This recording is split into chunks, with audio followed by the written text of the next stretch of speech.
Welcome to Certain Point of View, your first step into a much nerdier world. Be sure to subscribe, rate, and review the podcast on iTunes. Just go to certainpov.com. Thanks. And now your hosts, Ben Milton and Addy Thomas. Hey, Nerf Herders, I'm Addy Thomas. And I am Ben Milton. Or Addy-1 Kenobi. And Qui-Gon Ben Milton. We'll go. No, we're not going to go with that. No, we're not going to stick I'm with Addy that at all. Thomas. And I'm definitely Ben Milton. There we go. We're going to stick with that. That's who we are. As much as we would, I mean, it's not like we don't want to Star Wars-ify our names, but I think my name's already a little bit out there. Yours is already difficult enough. Yeah. And, there was already Ben's in Star Wars. Yeah, so. there's no need for me to change it. But that artwork that Case did is... Yeah. It might be my favorite so far for the Great Jedi episode. Qui-Gon? Yeah. It just seemed to fit. Yeah, there's been a lot. I have to go back and look to see what my favorite is. There's been a lot of good ones. Yeah, he's done an amazing job. Thank you, Case. Well, today we're going to be talking about the state of DC TV and movies, just kind of a general, rounding up some of the news, some of the stuff that's been happening. We're not going to we don't react to every piece of news that comes out there. That's not been our type of show. We are not the type of show that's also going to get into weird minutia, like we were listening on another podcast recently where they were describing, well, how is Luke going to react when he first sees Chewie? Are they going to hug? How excited is he going to be on a scale of 1 to 13? Will they fist bump? 1 to 13, such an arbitrary number, and that's exactly what that podcast was. Yeah. Look. And you know what? There's a place for those podcasts. Absolutely. I enjoy those discussions in my own way. Just not here. Yeah, I don't think we could make that entertaining enough. Maybe that just speaks to what we like to talk about and what we can make fun or not. But we're better at making fun of that than we are at actually talking about that. Yeah, as much as I love Star Wars and it is a religion for me, I don't know it that well to be able to get into it that detailed. That's why this is like a Star Wars podcast. It's a loosely a Star Wars podcast. Loosely based on Star Wars. But nerd culture in general, so we have the freedom to talk about whatever we think is important. That's right. And of course, you can find out whatever we think is important, see what episodes you like, what episodes you don't like. All of that you can find on our website, certainpov.com. Along with that, you can check out Weight Loss Civil War, any updates that are happening there. We just recently posted some of the recipes that I'm using and some of the supplements that I'm using, just so you know. Do make money off of some of those supplements, but just throwing it out there. Disclaimer. Yep. All of that again is at our website, certainpov.com. So DC, it's easy for us to really get into very negative mode. As much as DC was my entryway into comics and was my first love into in comics as well, and you've been a Marvel guy pretty much from the beginning. Yeah, and you like DC franchises. I collected some DC franchises when I was collecting comic books regularly. It's hard not to like Batman. Yeah, I'm a little burnt out on him at this point in time. I got a little Batman. It's only burned out because there was so much of it. Exactly, because I'm that way. But Batman the Animated Series was fantastic. my into comics. It was fantastic, and of course the Nolan movies really solidified that. Very good, yeah. Despite their flaws, later on, really good shows. But DC for the most part, we kind of paint DC as a little bit more in shambles compared to Marvel. Or at least the MCU proper. Well, when you consider the films, that's absolutely true, though. Yeah. I mean, there isn't really... And even now, it's easy to... TV is a little bit more on equal footing, but because of the quality of the Netflix shows, even with Iron Fist in the mix... It's still a significant notch. Yeah, above. You have Legion, and you have Agents of S.H.I.E.L.D. Yeah, we've got some really good stuff. Even with the rough start to Agents of S.H.I.E.L.D. Yeah, and then you got Gotham. Well, that's DC. Yeah, I know. Yeah, but then there's the CW Universe, which I am definitely a fan of, but I'm starting to get a little weary of, but I'm still willing to keep up with it. So we're going to talk about some of the developments across that, our feelings about the state of the DC entertainment universe in general. Right. Let's start off, though. Unfortunately, it's on a little bit more of a serious note because, and I really, really wish some of these headlines, just being perfectly honest, led a little bit differently, because a lot of these headlines, obviously led with the main news, which is Zack Snyder is stepping down from working on Jstice League right now. And for a lot of fans, that is reason to celebrate, but unfortunately it's for very bad news. Tragic news. Yeah, his daughter Autumn committed suicide back in March, and he had been continuing to try to work on the movie, but I mean, right now he obviously he's burning himself out with that. He's got to take time for himself and his family. And I know, and this is not just throwing the phrase out, our thoughts and prayers are with them, but they genuinely are. It's sad that this is the circumstance for his exit out of this particular movie. Yeah, I mean, he wasn't my choice to continue to run the DC universe. And I think, he had been defanged quite a bit after BVS. But, this is not how you want to see someone he's removed himself. Nobody has told him he can't do it. Right. And he brought in Joss Whedon to help finish off the movie. Right. Which, good Lord, if you want to bring somebody in, honestly, this is who you want to bring in. This is the guy who helped orchestrate Marvel's massive success. If you want to know, have a blueprint of how to have superheroes, multiple superhero and a team up movie work together and play together in the same living universe and have $1 billion success with it, this is your guy. Well, it'll also be interesting to see when this movie does eventually come out. We'll probably come back around and revisit Justice League in a bit. But do you think there'll be? I don't think it's going to be too.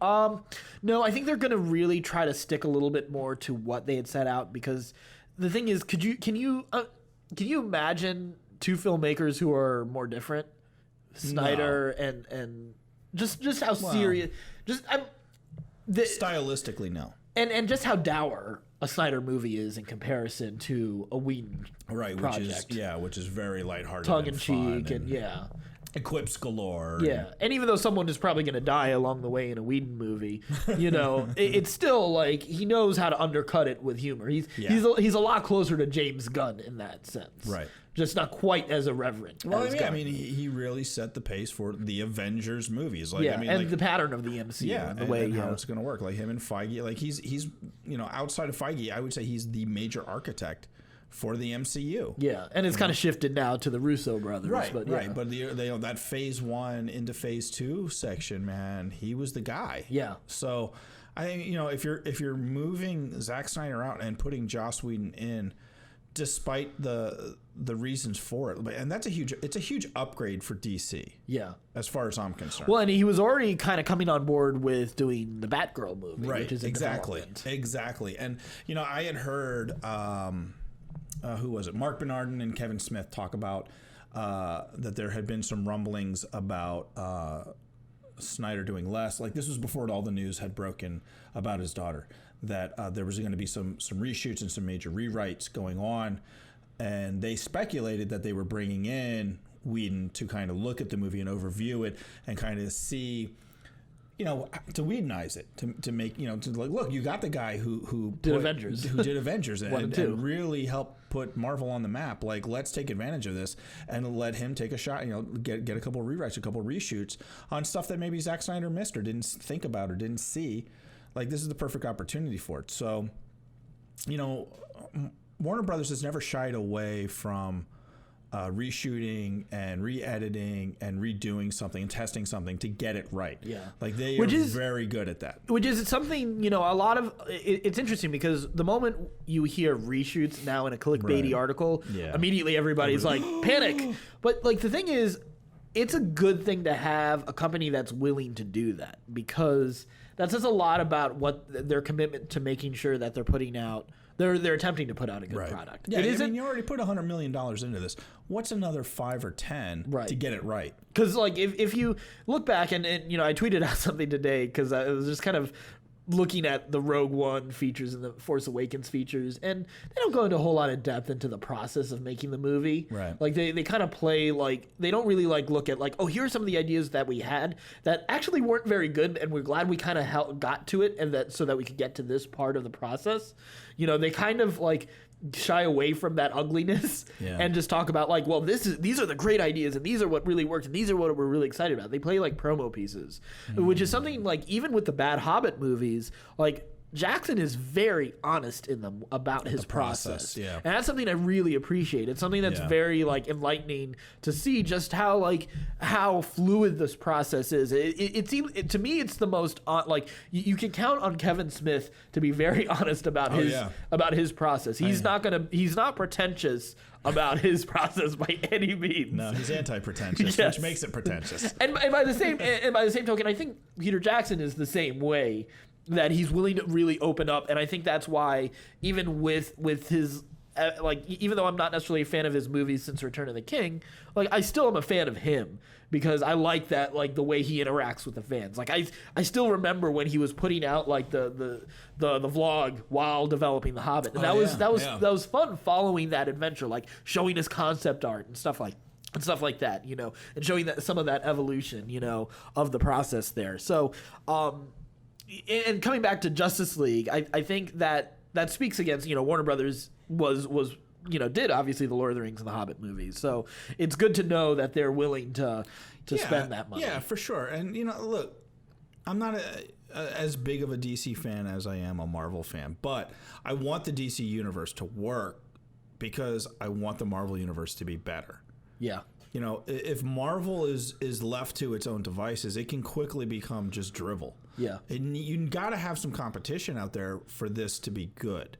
You know, having both companies doing well, competing against each other to one-up each other and to make better stories, better movies, better comic books, that's good. It's good for everybody. So, like, my hope is that, you know, we see a great Wonder Woman movie. She's not my favorite comic book hero by any stretch of the imagination. I've just never really been into her. But I want it to be a great movie. One, I want to see a great movie. Yeah. Like, I want to see a good story. You don't want to spend money and go see a bad movie. Yeah, I want to have a great experience in the theaters. Which leads us into a really interesting spot because right now we've got the reviews are out for Wonder Woman. And they are largely positive, like to the point where people are going over this movie and saying they can't really think of a negative to say about these movies. So it'll be interesting to see. Like I'm a little concerned. That makes me nervous. I'm a little concerned. There's a lot of like the social justice crowd that's just like they're not willing to say anything bad about. From the new Ghostbusters too, where like the all the reviews were really good. This is amazing. This is the best movie we've ever seen. Yeah. Move over, Casablanca. Ghostbusters is in town. I don't think anybody said that. I felt that Play way. it again, Kristen Wiig. Yeah, which I felt like that was like a lot of like sort of the so it makes me nervous about Wonder Woman, and I want it to be good. I really want it to be good. I want it to be good for me. I want it to be good for the fans, and I want it to be good for DC and Warner Brothers too. Like I want them to have a hit to go, okay, we're riding the ship. Like things are on the right course. Let's keep going. Let's keep putting the pressure on and see if we can beat this, you know, see if we can beat Marvel at their own game. There's never going to be a Superman movie that can do that, but you know, there's a chance that the rest of the universe has an opportunity to do that. So no, they should just leave Superman dead. As far as I'm concerned, that is a good move too. That is an excellent. Just bring in Supergirl at this point. Yeah, I'd much rather see her. Superdog. I'd rather see Superdog. See Crypto. Yeah, I think he'd be fantastic. That would be an interesting story that we haven't seen before. I'm just now imagining like the Man of Steel moment where like where Clark is like you have the rocks like levitating and he's about to like launch. I'm trying to see that with dog biscuits with Crypto. The little paw, dog biscuits rising up. Because that being said, that was a really cool moment in Man of Steel and Dog of Steel. That would be amazing. Be so much better. Such a better movie. And it was a good soundtrack. It was, you know, I would be fine with Did you get Who Let the Dogs Out? It'd be the best. The Baja Boys. I am all for Crypto the Superdog movie. Let's make that happen. Hashtag that and make it happen. This is the first time I've really been excited about something in the Superman family. Crypto versus Bizarro would be a fantastic film that I would love to see. Oh, that Bizarro dog though. No, Bizarro. Versus Bizarro? Yeah. I'm just imagining like an English bulldog. Snorting, sleeping. That would be the best. That'd be so much better than anything that I'm taking so much pleasure in how much anguish J Mike is in right now. Right now, he wishes he had a microphone. But the funny thing is, he wants this movie right now. He's hearing the pitch and he's like, you know what? I'd watch Crypto the Superdog. I'd watch that for sure. I'd watch Crypto versus Brainiac, the poodle. The Brainiac the poodle, an all-dog cast of Superman and its villains. I'm down with that. That's an interesting take. I don't know that I'd go that far, but all right. What's the animal version of the Justice League from that other Earth?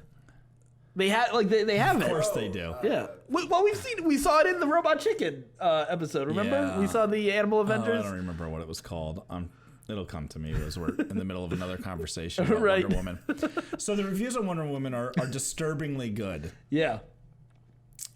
We'll see. I'm remaining optimistic. I think we're still planning to see it at the theater. We're definitely planning to see it. No, I was going to say see it at the theater near Yes. my place instead of Yeah, we're not going to pay the $20 tickets. for Tyson's as much. Yeah, if it's good enough and I'm going to go rewatch it, then I'll go and see it there.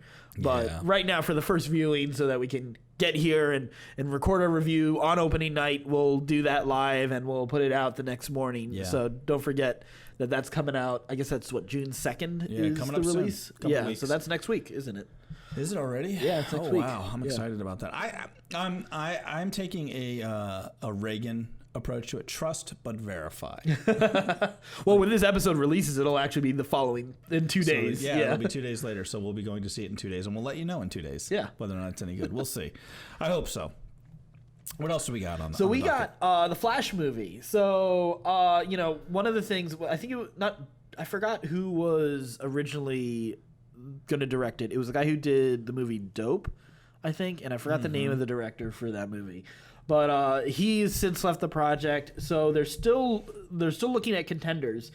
And so it'd be interesting. So what I kind of want to do here is maybe talk about what directors we'd like to see, or talk about the directors that they're considering and thinking about, what direction could a Flash movie go into? Because we got some time before a Flash movie comes around. And so 3 of the names that are in contention are Matthew Vaughn, Okay. Robert Zemeckis, and Sam Raimi. Not Sam Raimi. Yeah, I'm gonna be fine with leaving Sam Raimi. Not that there's anything wrong with another Sam Raimi superhero movie. It's just I don't see it with the Flash. It doesn't seem like a great pairing. Well, I'd like to see him return to his horror roots and do a horror. And that's not the Flash. Yeah, I'd actually like to see his take on Morbius. I know it kind of connects a little bit more with Spider-Man again. It's a little too close, yeah. Yeah, but I would like to see him play around in horror a little bit more. I think. Swamp Thing, maybe? Yeah, that could be interesting. Would be an interesting one. Yeah. I'm trying to think what else he could do. Yeah, I think I'd like to see a Sam Raimi Swamp Thing movie. I think that would be the most interesting. So, obviously, Guillermo del Toro left a project. That's not news. That's just Tuesdays. Welcome to Tuesday. Welcome to a day that ends in Y. Right. Well, he was supposed to do a Justice League Dark movie, and I think they took that script and made the animated movie that came out a couple months ago. Did you see that? No, I kind of fell off the DC animated movies after they did There was a Justice League movie that they did. I know which one you're talking about. Yeah, it was the one that was the same as the New 52 first issue. Yeah. And It's that Flashpoint. It was after Flashpoint. No, it was after Flashpoint. I was okay with Flashpoint, but it started showing signs in Flashpoint. Yeah. It's not that I don't like the stories they're adapting. I'm not crazy about, but the combination of the scripts that they're doing, the focus of these stories have lost a little bit of the heart that Bruce Timm was really so good at pulling out. But on top of that, I'm not crazy about the voice acting. I think I can move past some of the plot issues if the voice acting worked for me. And it's not that they've got very good voice actors, but I feel the way that they're directing it feels very much like these are guys who are trying to sound really badass for each line that they're line, yeah. Right, rather than it really feeling like there's a very different sound. And a lot of this happens when you have a good person to read off of, a good voice director. Like Andrea Romano is who's done a vast majority of cartoons, not just the DC cartoons, like the Superman animated series and Batman. And I don't think she did Green Lantern, but she did Young Justice, if I remember. But she's worked with Mel Blanc, right? Bugs Bunny. Mm-hmm. Yeah. For some reason I was blanked on his last name. She's worked, with on just about any cartoon that you've seen out there. She's worked on it, Okay. and she's been the voice casting and voice director, and she's really good at pulling out that performance. Right. And putting every single line in context. yeah, and I feel like the guy who's doing it right now just isn't great at that, and so it doesn't it feels false. It feels largely testosterone based. Yeah. Yeah. Where you just like every line is like, Is brooding. I'm the baddest guy on this line. Right. My mom died worse. Yeah, It's and like, calm down, man. Like, yeah, and put it in context. And I don't know if that's just a symptom of Damian Wayne being introduced into the series, and that's the nature of his character. But I'd like to think there is more vulnerability because even it's not in Damian just Wayne. Damian. It's it's every single character. Yeah. And that's the problem. I think you're right. I think they've slipped a little bit. I'd still like to go. I intend to go back and see it because the thing is, the animated movies have always been a thing that I've enjoyed. I've loved DC animated. It's been fantastic. Under the Red Hood is one of my favorite. Like the one of the last scenes in Under the Red Hood is one of my favorite moments in any DC story. Mask of the Phantasm is my favorite Batman movie by far. It's Not the Killing Joke. Killing Joke was so bad, so bad. It's got a musical. It's got a musical number. Well, that's also kind of implied in the comic too. But, But it's different when you hear it. yes. Well, but it was like Mark Hamill did a great job in that. That wasn't a problem with that. Yeah, the voice actors did a great job. The story was odd, and some interesting choices made. Yeah. I don't know. Maybe we need to revisit. We never really did talk about the Killing Joke at some point, but maybe we need to go back and watch some of these different. Maybe do like a couple different DC animated movies and some of those Marvel animated movies, and really. We should do a live viewing sometime for our patrons. That's true. We could do a reaction and edit the montage together or something like that. Well, yeah, we can talk about. I have an idea on how to do that. How we can do that. Okay. Who would you choose for a Flash movie? Well, off that list, I would automatically choose Matthew Vaughn. I've enjoyed a lot of Matthew Vaughn's movies. He's done Kingsman and X-Men First Class, action-wise, and Kick-Ass. I loved Kick-Ass, especially the first one. I liked the second one, but I really, really, really really dug the first one. Kingsman was a ton of fun. The action is right, and I think that style of action would be great for the Flash. I can see it. Yeah, he may be a little. His sensibilities are a little extreme. He's a little ultra-violent. Yeah, I think that obviously they would scale that back for the Flash. Do you? I think so. I think they would. I think the nature. I kind of like the idea of having an ultra-violent Flash. Yeah, I mean, ultra-violent Flash is basically Reverse Flash. But his power is so overpowering. Yeah, it almost has to be ridiculously dominating. You know what I mean? Like if a guy punches you at the speed of light, but that sounds like a Zack Snyder movie. Yeah. Well, I mean, maybe that's what you would get out of Matthew Vaughn. Matthew Vaughn is like a smart Zack Snyder, right? In a lot with of a ways. lot more heart. He's got a lot more heart. He writes better stories and does more with his characters, but he's very stylized in his approach. Yeah. Here's who I'm thinking for. I'm just throwing this name out because I can't remember. I can't remember his name, so I'm going to ask for your help. Who's the guy who's attached to Ant-Man? Oh, Edgar Wright would be amazing for the Flash. Yes, but like you put Edgar Wright on almost any superhero, and I'm like, no, but particularly the Flash, because of the humor and the heart and like just sort of like the down to earthness of Barry Allen. My God, he would knock a Flash movie out of the park. It would be amazing. More than anybody else, that's who I want to see do the Flash. Yeah, you know what? I'm with you on that one. I would totally dig an Edgar Wright Flash movie. Yeah, I think that would be fantastic. Yeah, and I'll take Matthew Vaughn as my second, but my first choice. And look, he's got bitter feelings about Marvel, and so they might be able to pull him over. Yeah, like it wouldn't be hard to be like, hey, what would you do with the Flash, buddy? Right, like, and it's not like they got a speedster over in Marvel anyway, so it could really be he could set the tone for that. Yeah.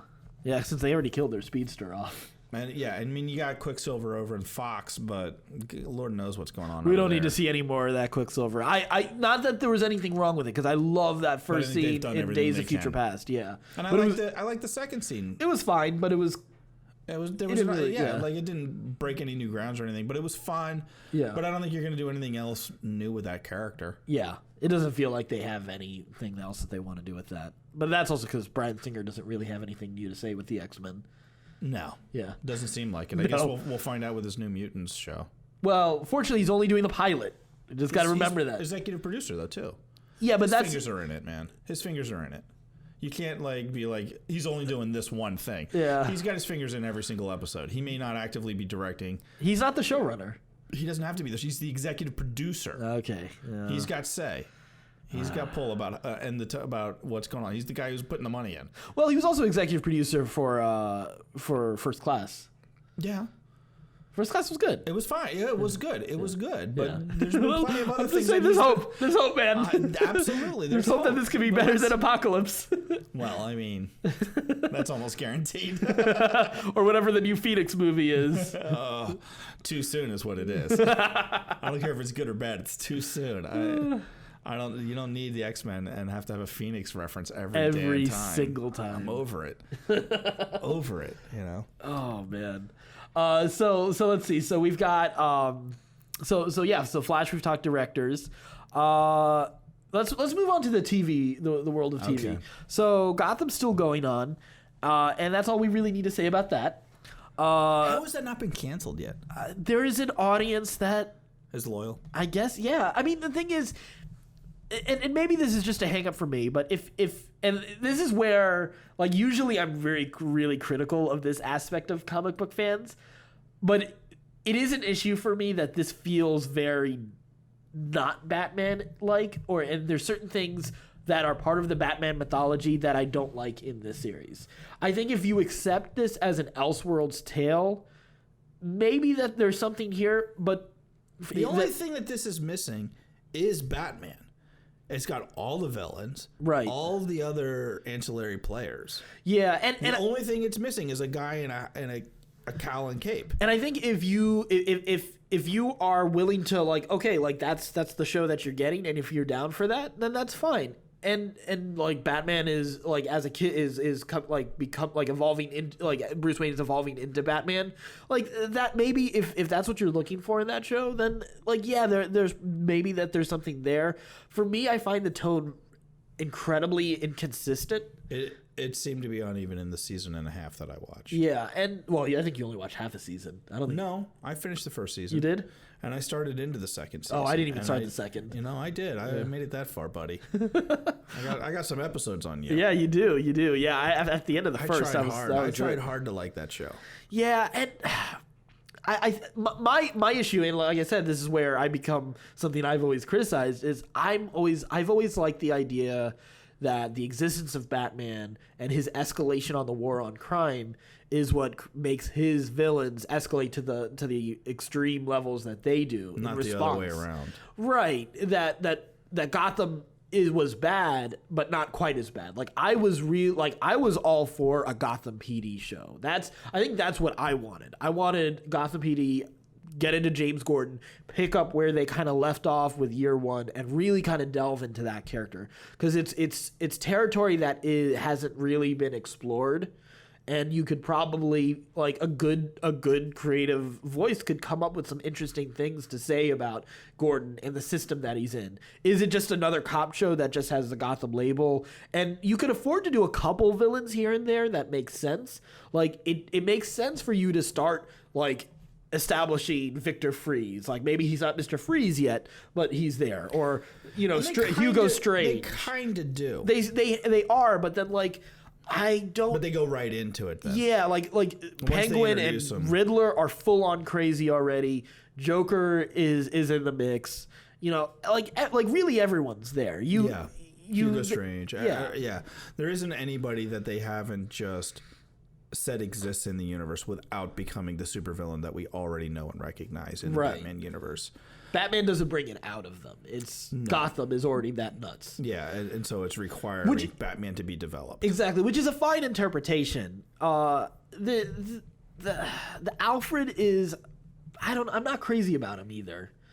You just don't like this show. Yeah, I don't. Like, there was also like weird shot. I remember, like, even right from the pilot, I was not a fan of the show. Like, there were some weird POV shots that they suddenly like would cut to, and like it made no sense that they would cut to it. Like, there was just, I don't know, just stylistically, I'm not crazy about the show. I kind of want to wait for this show to end and binge it.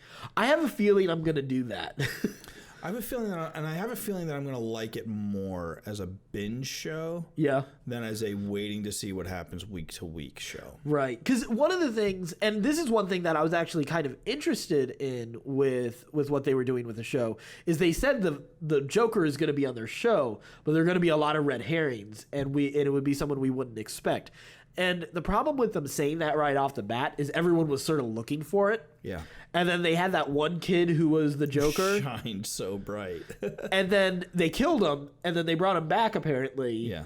And and the thing is, he was too Heath It was too spot on. Yeah, it was. I'm not like I wasn't crazy really about it. a new take on the Joker. Yeah, Jerome didn't feel like a new take on the Joker. and there's room for new takes on the Joker. So yeah, a lot of it just rubbed me the wrong way. But I every now and then, like when it comes suggested to me in Netflix, I'm like, maybe I should just watch the second season. Maybe I should just go through season at a time. I like it more. Yeah. But I think you're right. I think once the series ends, I'll go back. Yeah. Because now I'm consuming the rest of the DC TV shows.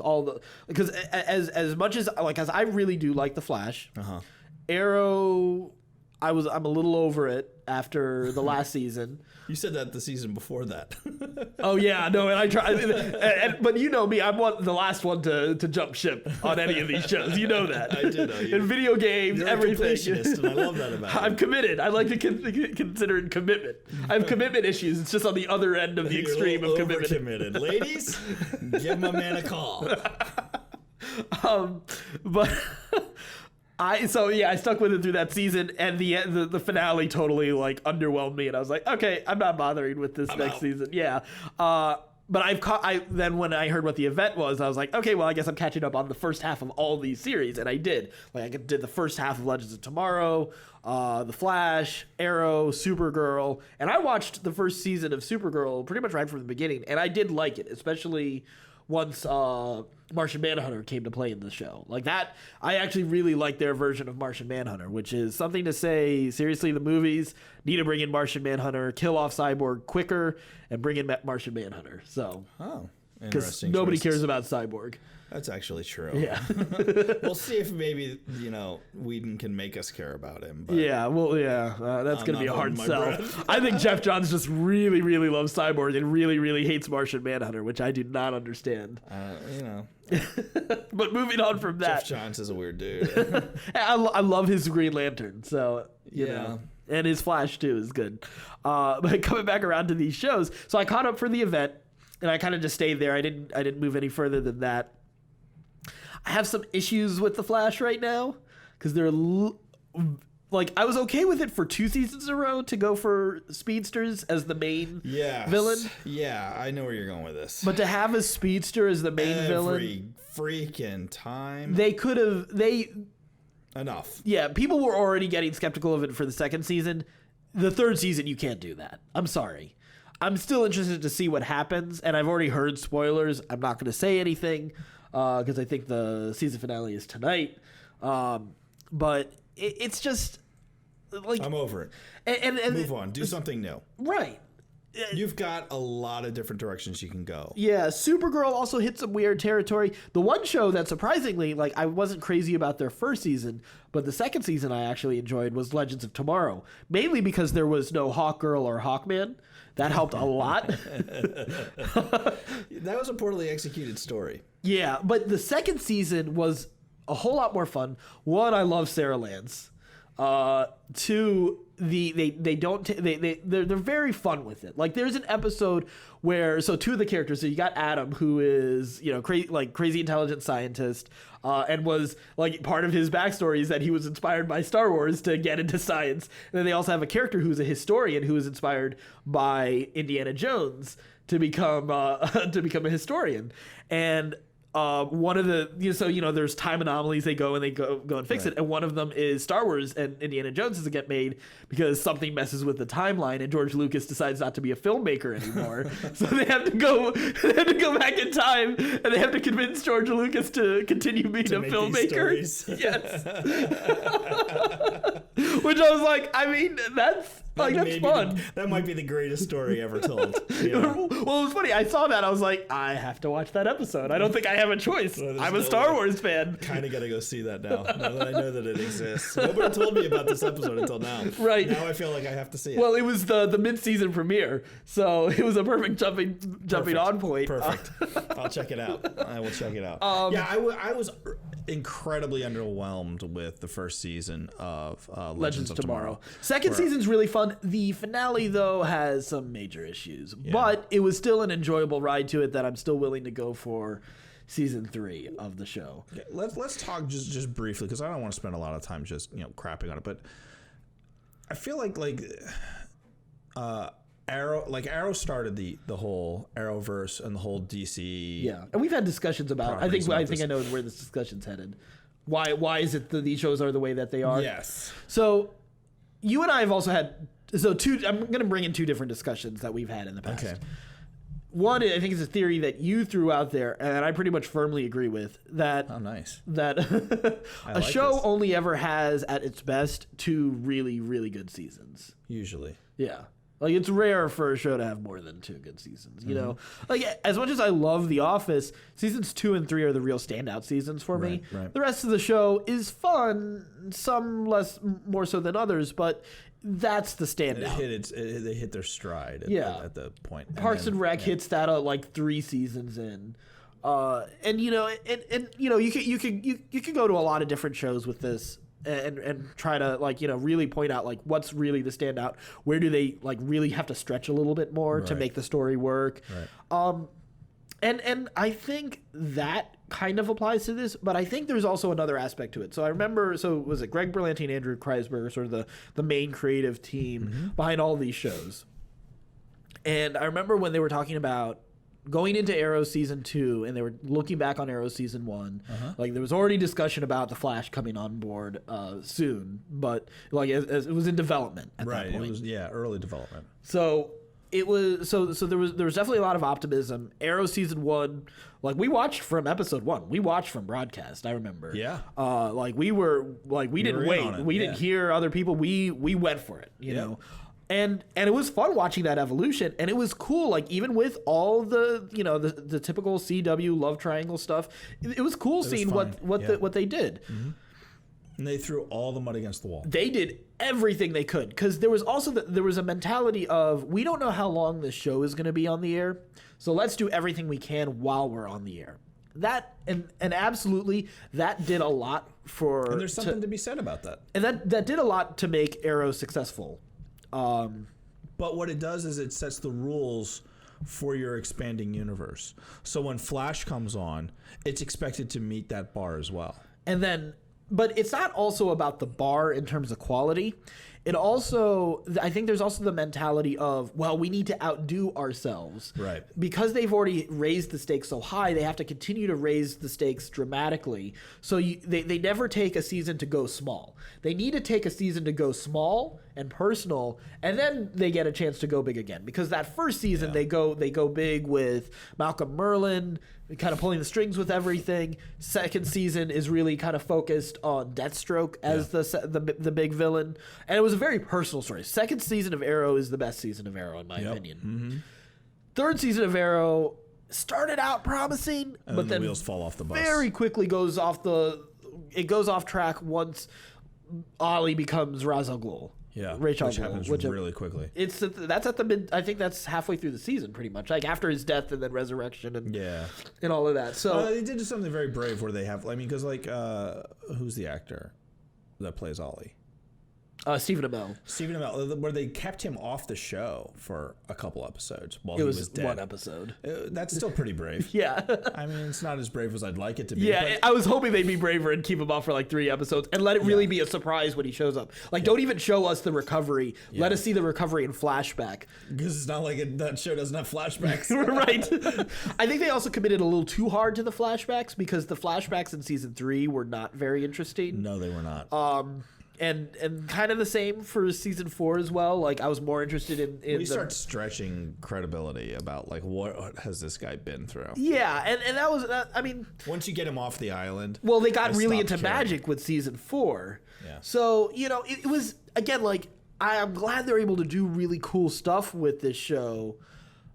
But I think the problem is again they kind of blow their load big right at the start. So then they're left with like, okay, they have to really jump through hoops to keep us excited. Reasonable story. Yeah. It kind of happened with Heroes as well. Yeah, for sure. Especially when was it Kring? I think who's the when he left. When he left, they didn't have the same sort of vision that he did because Kring was a whole lot more smaller in his scope and his focus with the characters on the individuals and the effects it was having on them. Exactly, and then you can see after season 2, which got cut short by the writer's strike, season 3 then got all about like, okay, let's just make this as crazy, dramatic as possible. Let's bring in Papa Petrelli. This guy's gonna die. This guy's gonna go big. Right. Siler's gonna get super powered. Like Nathan Petrelli's gonna get killed, and Siler's gonna take his place as president. Like all sorts of crazy stuff. Like it was just going as extreme as possible as they could. Right. So that it was just all about raising the stakes. Yeah. I mean, I've complained about this. Every time this comes up on the about the movies too, like every time there's a sequel, they feel like, okay, we had great success with this story in the beginning. Let's outdo it. Let's have 2 villains. Let's have 3 villains. Right. And like, why don't you just tell a good story, man? How about focus on that? You don't have to have multiple villains. You don't have to raise the stakes so high and make it so grandiose that you lose. It becomes a Michael Bay film. Right. And this is where so this is where like here's a compromise between the two. Like I think Guardians of the Galaxy Volume 2 again. Like this is the movie I'm raving about constantly right now. But I think it really understood both its scope and the personal side of stuff. Yeah, you had a lot of nice quiet moments. Exactly. But you can the Guardians of the Galaxy are naturally going to have a cosmic story. Like they're going to be saving the galaxy. It's kind of in their name. The title. But it was smart to have such a personal connection to that villain. The first villain didn't have quite as personal connection to them. Obviously, Ego is, Star-Lord's dad. Spoilers. Like, seriously, by now you should have seen it, but whatever. Shame on you if you haven't. Yeah. It's past the statute of limitations as far as I'm concerned. I think, but that's it lost a lot of its personal touch there. And they mishandled certain characters. Arrow, I think, has been the worst offender. They didn't do a good job of handling Katie Cassidy's version of Laurel Lance. Yeah. They've kind of tried to fit. She's a fantastic actress. Yeah, they've tried to put in different versions. Like you have White Canary with Sarah Lance, which I'm all for. Like I actually like her as an addition to the story, but they found a good place for her on Legends of Tomorrow. Yeah. I'm glad they didn't just leave her dead. She was one that I kind of mourned that death. I was glad that they brought her back, but. Like now they have a different someone else to kind of carry the legacy of Black Canary. It's weird. Yeah, it just I don't know. It doesn't feel authentic in a sense, Well, again, they did so much early, and I think that first season of Flash. But I think it's gone farther than they anticipated that it would. Yeah, ultimately. And so they're struggling to kind of find their feet on it. Now who also suffered from this problem, but I think did a really creative job of fixing that problem is Agents of S.H.I.E.L.D. Yes. And the way they handled this past season and the way they told their story and wove multiple stories together to give their actors more, to keep us interested. I thought they did a really creative... We'll cover that another time. Well, actually, I think that's relevant to this discussion because the moving to mini arcs within a season, kind of having... Even though, what they set up in the beginning of this past season, in season 4, you had Ghost Rider in the Darkhold as the main thread for the first half of the season. Second half of the season was almost 2 parts because you had the LMD invasion. Yeah, and then the second half, which was still LMD focused, it was an alternate reality created by the main LMD combined with the Darkhold magic ability, then you bring back Ghost Rider to kind of finish it out, it all up and wrap was it all very up in a well nice bow, crafted yeah. because it still has that single plot thread, but you can have more focused runs, sort of like the way that in comics, as a great model, you have these like, you know, these Long, 6 episode drawn out, arcs, but they still form a bigger story that's still a cohesive story. So I think looking to that instead of being so focused, like, so Savitar has been the main villain for the 3rd season of Flash, and I'm not going to make the spoil of who, like, the mystery of who Savitar is. Like, I already know, and I guessed it fairly early on, and it's not that interesting, to be perfectly honest. But it's kind of underwhelming. And whereas, like, I was willing to string along for Zoom, even though they did a great job with it with Reverse Flash. They gotta come up with something more inventive, and Flash has a good set of villains that they can pull from. They have the rogues that they can do some more interesting, focused and personal and smaller stories instead of time travel having to be involved in every single story that he does. I agree. So I didn't mean to complain about the Flash because I love, like, the Flash season 1 is up there. It's really good. It's really up there with some of the best seasons of television, in my opinion. Like the season finale of the first season had me in tears. So, like, I really, really love. I really like the Flash. I love the characters on the Flash. I love even what they're doing, expanding the powers of the characters around Flash. I was fine with them having, you know, even Firestorm as part of the crew at one point, and having Adam kind of join them for a moment. Like, I love that Cisco has powers, you know, and some of the drama that they've created within the team has been great. Yeah, but I would like for them to kind of come, like, scale back for a moment, and then they could, like, Savitar is a fine story to do, but save that for season 5. Like, it's so and so if it doesn't easy happen, the thing it doesn't happen. It's so easy for us to say, you know, because nothing's guaranteed. There's no guarantee you're going to get a season 5. You know, it's true. If I'm in the writer's room or I'm producing this show, I'm thinking, look, we may not get another chance at this. Let's just throw the mud against the wall.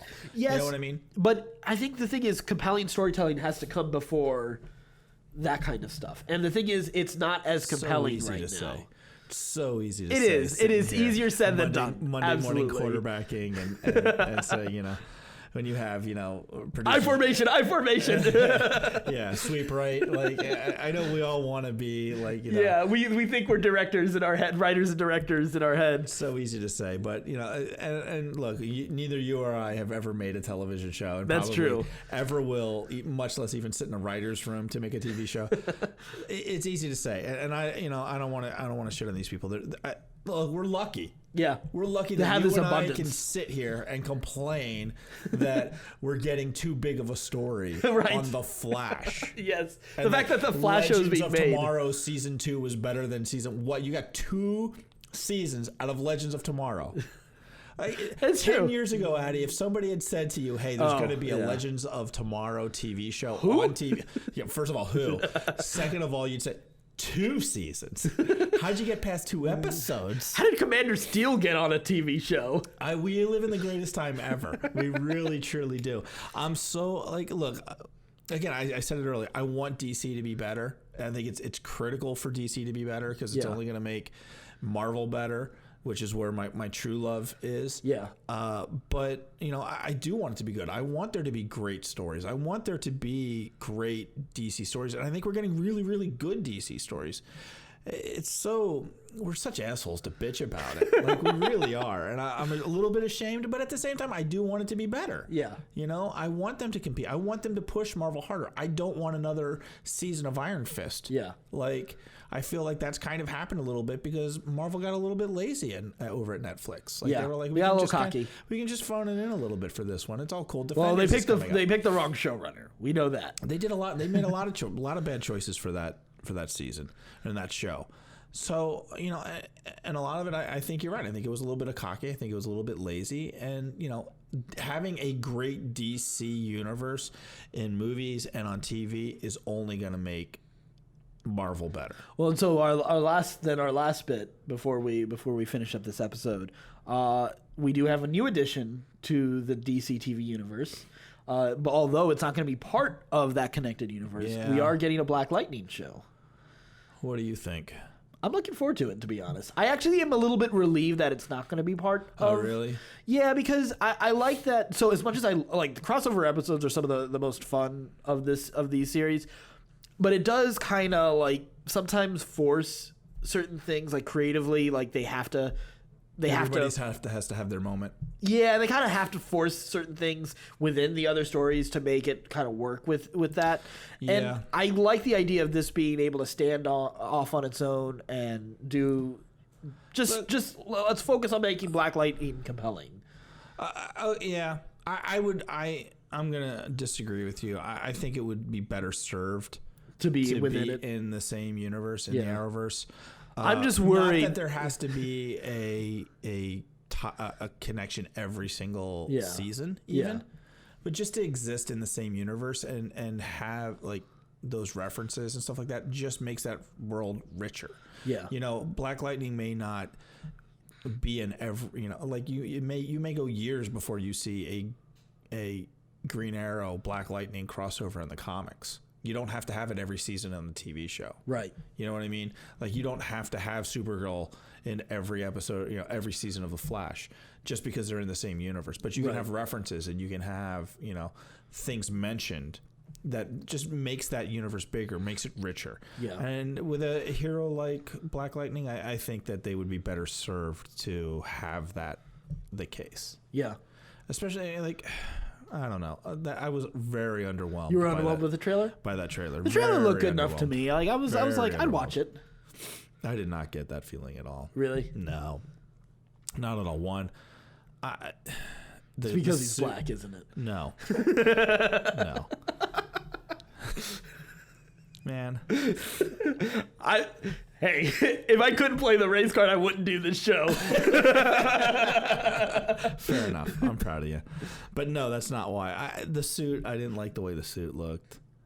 The neon on the chest plate. I thought that it just looked cheap and cheesy. It does not look as bad as Diggle's helmet does on Arrow. Nothing looks as bad as Black Nito. I stole my line. Nothing looks that bad. Nothing looks that bad. There's no reason. No peripheral vision. No, he's wearing a Roman Legionnaire's helmet with a visor. Right. Like, it makes no sense. It's if Magneto wanted to ride a motorcycle. I guess if he was if he had a Harley, if Magneto had a Harley, that's what he would wear. It makes no sense at all. None.